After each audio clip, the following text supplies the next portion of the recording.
Welcome back to another episode of the Casey Campbell podcast. Casey Campbell with you, of course. Pleased to be joined by Colton Pfeinninger of Gladwin Football. How's it going? Good. So big win against a really good Ogemaw Heights team. As we talked about on the Flying G Huddle yesterday. Of course, that is the coach's show with myself and Coach Jarsfer. So what? Just talk about just getting your first varsity start and what that was like for you. It was very fun. Just a great experience, especially with the guys that I have around me on the team. I mean, just I don't know, it was a blast. And then, of course, the win over a very good team. I mean, they were good, very physical. They knew what they were doing, and then it just felt good to come out on top. And I know a lot of the guys are very just glad we won, but it was just fun. I don't know. Yeah. What's it like throwing to someone like Trace? I mean, it's great. The kid is just a freak. I mean, he's so fast. He's so shifty. He cuts one way and he's already back the other. Like it's just, but it is a little tricky because then you try to throw to some of the other guys and you're overthrowing them by a few yards, and you're like, well, that one would have been good for Trace, but it's just awesome. Yeah. How have you gotten better as a QB? So I went to a lot of camps. I went to the Jeff Tricky camp. They had it in Clare this year, so I went to that. And honestly, I tried to throw about 50 balls a day, just throwing at something like a target or something, just seeing if I can't dial in and get my arm slot down. Or but then I had our center on the team. He can drive, so he'd come pick me up and we'd go early to practice, and I'd throw some balls to some wide receivers that would come and just get reps, reps, reps. Yeah. Yeah, I know you're not even 16 yet, are you? No, I just turned 15 last month. Oh geez. Do you have your permit at least? No, haven't even started driver's training yet. Oh geez, you better get on that, bud. October. I had All to wait right. till football just towards the end of it. All right, sounds good. By this time next year, you'll probably be driving a car. So, Yep. um, okay, so I know that getting in so young, knowing that there's a lot of guys that you have to replace, and obviously was on the state championship team. What was that like? Like for you, it's like now it's my turn. I mean, it's just watching Nick Wheeler, and I learned so much from him, and I thank him after every game because I'm like this like he he seen me after the game, and he was just like, "Hey, you did good," and I was like, "Thanks." I said honestly, but you taught me most of it. Like it comes a lot from him, and a lot of those guys. Just honestly watching those guys prepare for games and doing the stuff they do before a game kind of got me to realize like it's either you want the game or you just kind of just play to have fun. But they played to win and they played to, I mean, play. Like they were fun to watch, but just like it being on me now is just a little different, a lot different pressure. But I try not to look at the pressure so much because I don't want it to throw my game off or anything. So I just honestly just try to play. Were you on the varsity team last year? Yeah, I got fifth quarter. So I got brought up for the varsity games. Yeah. Um, so going into what was that like for you just to experience that playoff run? I know you didn't get a lot of time in there, but what was that like for you to experience all that? It was awesome. I think I would get more nervous than those guys would before the games, just because like I'm like, what if I have to go in and then what if it's all on me? And our coach is like, you're good. We have other people that could go in. Like if you don't feel comfortable, but there was the game I think where I kind of was watching and I was like, wow, like I have to do this next year when they're gone, and it just kind of hit like, yeah, I mean it's and it was just crazy too. the state finals game was something you'll never forget. I mean, walking out of the tunnel, even knowing I'm not probably going to play, was just absolutely insane. Warming up on the field with the guys was even cooler, and it was just a great experience. Yeah. So going into do you ever get like, nervous before games? Um, so I actually throw up almost before every game, and it's it's bad. But this year, honestly, everybody's like, "Man, you're gonna be so nervous for the first game. Like you're gonna puke." And I puked last year, but you could tell going into a game like, okay, this team's gonna be good. They're gonna be physical, and like it's gonna be a good game. And I'd be like, oh goodness, what if I underperform? What if I throw the game? Like stuff like that. And now this year I realized like there's so many people behind me, and like that's actually a team that I've realized that like I can rely on guys if I'm having a bad game. I can be like, hey, like I need this, and they'd be like, all right, yeah, we can do that. And like it's just, yeah, no, I get nervous quite a bit, and but this year I haven't thrown up yet, so that's Yeah. So talk about, these next few games. You got Harrison this week, and then you have to say goodbye to your home stadium for the entire month of September. What's that gonna be like for you? I mean everybody thrives on a home game. We do this thing at Gladwin where like I guess on Fridays, but this week it's Thursday because we our game's on Thursday this week. But we walk behind the band. Our band will go through the high school and play like our theme song and just right before the game, and that kind of gets me pumped up, ready to go.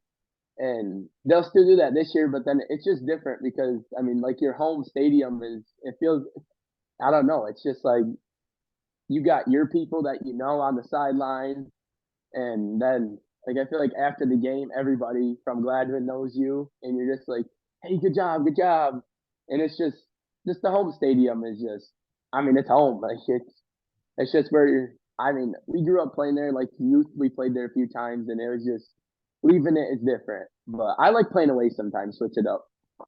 Okay.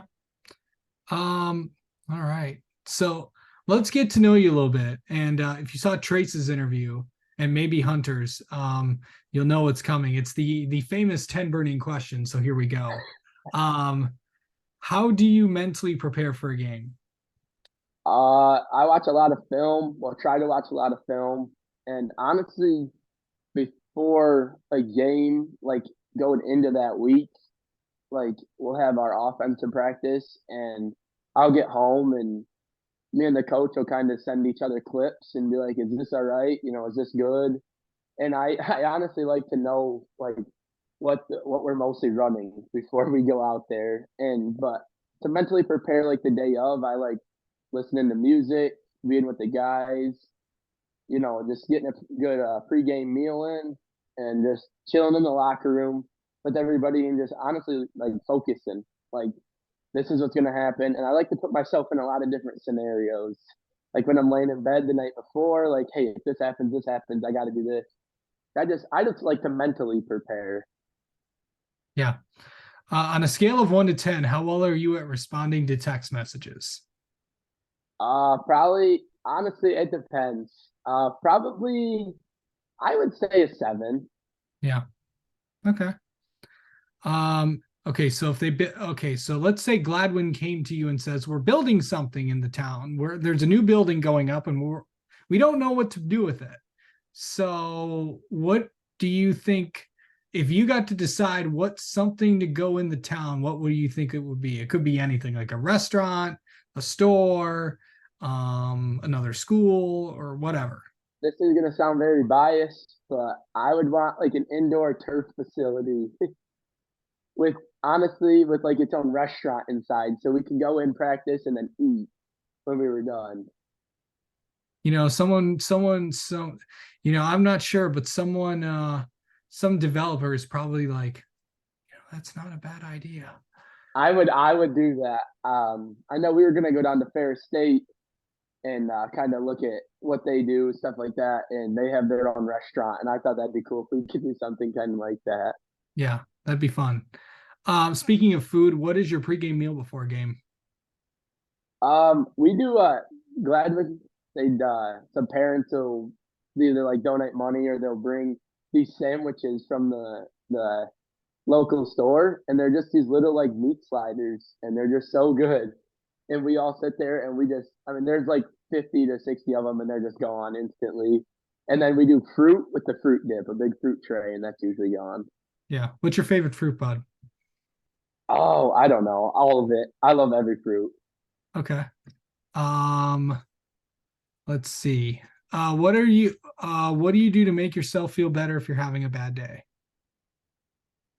Um, Honestly, take a deep breath and just kind of like, hey, it's all right. Like honestly, I honestly think of some more negative things. Like, hey, some people, you know, some people don't have that many friends. I have friends. Like you know what I mean? Just kind of like put myself in other people's situations. Like, hey, I should be grateful. Like, there's no need to be mad at everybody. Or I eat. I usually tend to eat because I'm usually hangry. Yeah. Let's see. How much do you remember about past seasons of football or any other sport? A lot of it. This is only my this year will be my third year playing, but I remember a lot of Okay. certain plays, a lot of things like that. All right. If you got to pick one social media app to use and delete the rest, what would it be? TikTok probably. Okay. All right. If you have you watched a lot of the interviews that I've done with your teammates and stuff? I've watched most of them. Yeah. Okay, so if you follow the 10 burning questions, you know what question number 8 is. And it's probably one of the most controversial ones on this list. Rank your top 5 fast food restaurants. I'm gonna have to go with number five. We're gonna start it Okay, so low. before we start that, I should probably tell you that there's you can use your regular fast food restaurants. The premium fast, those are like your Qdoba's, Okay. Chipotle's, and all that. Restaurants count too. One is the Okay. best. Five is, yeah, it's still good, but there's four ahead of it. So you can go five down to one or one up to five, with one being the best. Oh, I think I'm gonna go five up to one. I'm Okay. gonna go with five being uh I think Burger King. I think I'm gonna go with Burger King. Okay. And then I'm gonna put four. I'll put McDonald's just right above it. Okay. I'm a big Subway guy for three, and I'm actually gonna take uh, Texas Roadhouse, You're gonna put that at and then two. yeah, and then number one's got to be Panda Express. You a big Panda That's Express guy? that's the go-to. Yeah, 100%. Okay. Is there okay, so how about is there a song that you know every word to without looking? Probably some Morgan Wallen song. I listen to a lot of Morgan Wallen. Okay. Probably the song I like, "Dying Man" by Morgan Wallen. Okay. All right. And finally, if Colton could tell his younger self something, what would he tell him? Be less nervous. There's no need. I used to get nervous about every single thing, and now looking back, I'm like, half of the stuff I worried about never even happened. So Yeah. All right. Well, Colton, thank you so much for coming on and talking with us, and best of luck the rest of the season. We'll definitely have you on sometime. thank you.